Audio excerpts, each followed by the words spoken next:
દરેક લગ્ન જીવનમાં સુખના અલગ અલગ માપદંડ હોય છે. કોઈ માટે વિદેશ જવું, ફરવું, ખરીદી કરવી, મોજ મસ્તીથી જીવવું અને હસતા કૂદતા રહેવું તે સુખ છે. તો કોઈની માટે સ્ટ્રગલના સમયગાળામાં એકબીજાને સાથ આપવો તે સુખની નિશાની છે. દરેક સંબંધની અલગ અલગ પરિભાષા હોય છે.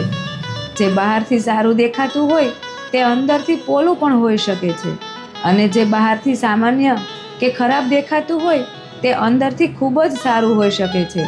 બીજા લોકો શું કરે છે અને આપણે શું નથી કરતા એવી કોઈ સ્પર્ધા સંબંધમાં ન હોવી જોઈએ. આપણે એકબીજા માટે કેટલું અને શું કરી શકીએ છીએ, એકબીજાની લિમિટ શું છે તે જાણી સમજીને પણ એકબીજાની સાથે કમ્ફર્ટથી રહેવું અને શાંતિથી જીવવું એ જ સફળ લગ્ન જીવનની નિશાની છે.